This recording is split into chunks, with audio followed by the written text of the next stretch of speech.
ಅಂದರೆ ಕರ್ನಾಟಕದಲ್ಲಿ ಎಲೆಕ್ಷನ್ ಏನೇನು ನಡೆದಿದೆ, ಅಲ್ಲ ಎಕ್ಸಾಮ್ಸ್ ಏನೇನು ನಡೆದಿದೆ, ಆ ಎಕ್ಸಾಮ್ಸಲ್ಲಿ ಮಾಡೋಕ್ಕೆ ಯೋಗ್ಯತೆ ಇಲ್ಲ ನಿಮಗೆ. ಇದುವರೆಗೂ ಯು ಪಿ ಎ ಆಡಳಿತದಲ್ಲಿ ಕಾಂಗ್ರೆಸ್ಸಿನ ದ್ವಂದ್ವ ನಿಲುವು ಏನು ಅಂತ ಹೇಳಿದ್ರೆ, ಯು ಪಿ ಎ ಆಡಳಿತ ಅವಧಿಯಲ್ಲಿ AIIMS ಪರೀಕ್ಷೆ ನಡೀತು, AIEE ತ್ರಿಬಲಿ ಪರೀಕ್ಷೆ ನಡೀತು, CPMT ಸೇರಿದಂತೆ ಹಲವು ರಾಷ್ಟ್ರೀಯ ಪರೀಕ್ಷೆಗಳು ಪ್ರಶ್ನೆ ಪತ್ರಿಕೆ ಸೋರಿಕೆ ಆಗಿದೆ ಯು ಪಿ ಎ ಕಾಲದಲ್ಲಿ. ಆವಾಗ ನಿಮ್ಮ ಅಮ್ಮ ರಾಜೀನಾಮೆ ಕೊಟ್ಟಿದ್ರಾ, ನಿಮ್ಮ ಅಜ್ಜಿ ರಾಜೀನಾಮೆ ಕೊಟ್ಟಿದ್ರಾ, ನಿಮ್ಮ ಮನಮೋಹನ್ ಸಿಂಗ್ ರಾಜೀನಾಮೆ ಕೊಟ್ಟಿದ್ರಾ? ನಿಮ್ಮ ಅಜ್ಜಿನೂ ಕೊಟ್ಟಿಲ್ಲ, ನಿಮ್ಮ ಅಮ್ಮನೂ ಅವಾಗ ಚೇರ್ಮನು, ಯು ಪಿ ಎ ಚೇರ್ಮನ್, ನಿಮ್ಮ ಅಮ್ಮನೂ ಕೊಟ್ಟಿಲ್ಲ. ಈಗ ನೀನು ಮಾತ್ರ ಮೋದಿ ರಾಜೀನಾಮೆ ಕೇಳ್ತಾ ಇದೆಯಲ್ಲ, ಎಷ್ಟು ಸರಿ?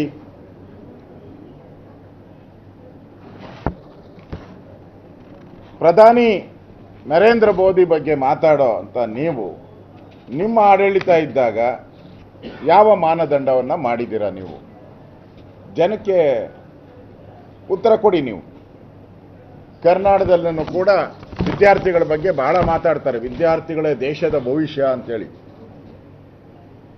ಈ ಕ್ರಿಕೆಟ್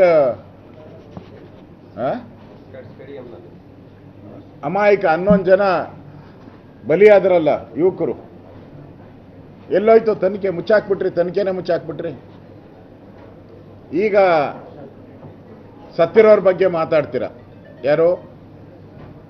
ಈ ಎಕ್ಸಾಮಲ್ಲಿ, ನೀಟ್ ಎಕ್ಸಾಮಲ್ಲಿ ಯುವಕರು ಆತ್ಮಹತ್ಯೆ ಮಾಡ್ಕೊಂಡಿದ್ದಾರೆ ಅಂತ.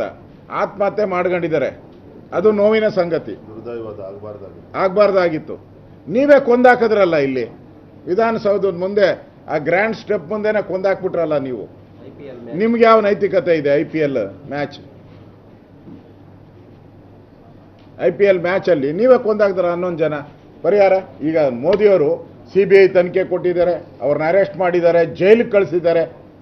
ನೀವೇನು 11 ಜನ ಕೊಲೆ ಮಾಡಿದ್ರಲ್ಲ, ನೀವು ಎಲ್ಲಿದ್ದಾರೆ? ಯಾರು ಜೈಲಿಗೆ ಹೋಗಿದ್ದಾರೆ? ಯಾರು ಜೈಲಿಗೆ ಹೋಗಿದ್ದಾರೆ? ಒಬ್ಬರು ಜೈಲಿಗೆ ಹೋಗಿಲ್ಲ, ಒಬ್ರಿಗೂ ಶಿಕ್ಷೆ ಆಗಿಲ್ಲ. ಅಮಾನತ್ತು ಮಾಡಿದ್ರಿ, ಅಮಾನತ್ತೆಲ್ಲ ವಾಪಸ್ ಆಯ್ತು. ಈಗ ಅಮಾನತ್ತು ವಾಪಸ್ಸು. ಮತ್ತೆ ಅವ್ರು ಹೇಳಿದ್ರು, ಈ 11 ಜನರ ಸಾವಿನಲ್ಲಿ ಯಾರದು ಪಾತ್ರ ಇಲ್ಲ, ಸತ್ತಿದ್ದು ಯಾಕೆ ಅಂತ ಭಗವಂತನಿಗೆ ಗೊತ್ತು ಅಂದರು. ಸತ್ತಿದ್ದು ಭಗವಂತನಿಗೆ ಅಂತ ಗೊತ್ತಿದ್ದು, ಯಾಕೆ ಸತ್ತರು ಅಂತ. ಸತ್ತಿದ್ದಕ್ಕೆ ಕಾರಣ ಯಾರೂ ಅಲ್ಲ ಅಂತ ಈಗ ರಿಪೋರ್ಟ್. ಸತ್ತಿರೋದಕ್ಕೆ ಕಾರಣ ಯಾರೂ ಅಲ್ಲ, ಭಗವಂತನೇ ಕಾರಣ ಅಂತೇಳಿ ಭಗವಂತನ ಮೇಲೆ ಹಾಕ್ಬಿಟ್ಟವ್ರು. ಅಂದರೆ ಇಂಥ ನೀಚ ಸರ್ಕಾರ ಮೋದಿ ಬಗ್ಗೆ ಮಾತಾಡೋ ಯೋಗ್ಯತೆ ಇದೆಯಾ ನಿಮಗೆ? ಅದರಿಂದ ಇವತ್ತೇನು ರಾಜಕೀಯ ಮಾಡ್ತಾ ಇದ್ದೀರಾ, ರಾಜಕೀಯ ಪಿತೂರಿ ಯುವಕರ ಹೆಸರಲ್ಲಿ, ಇದು ಭಾಳ ದಿನ ನಡೆಯಲ್ಲ. ಸತ್ಯಾಸತ್ಯತೆ ಹೊರಗಡೆ ಬರ್ತತೆ. ಈ ಯಾರು ಪ್ರತಿಭಟನೆ ಮಾಡ್ತಾ ಇದ್ದಾರೆ, ಇವ್ರಿಗೆ ಯಾವ ದೇಶದಿಂದ ಹಣ ಬರುತ್ತೆ, ಎಷ್ಟು ಹಣ ಕೊಟ್ಟಿದ್ದಾರೆ, ಯಾರ್ಯಾರು ಕೊಟ್ಟಿದ್ದಾರೆ, ಇದೆಲ್ಲ ಮುಂದಿನ ದಿನಗಳಲ್ಲಿ ಬಯಲು ಬಂದೇ ಬರ್ತದೆ, ಬಯಲು ಮಾಡೇ ಮಾಡ್ತಾರೆ. ಅದರಿಂದ ಇದು ದೇಶ ವಿರೋಧಿ ಚಟುವಟಿಕೆಗೆ ಬೆಂಬಲ ಮಾಡ್ತಾ ಇರೋ ರಾಹುಲ್ ಗಾಂಧಿಯವರಿಗೆ ಜನ ಪಾಠ ಕಲಿಸ್ತಾರೆ.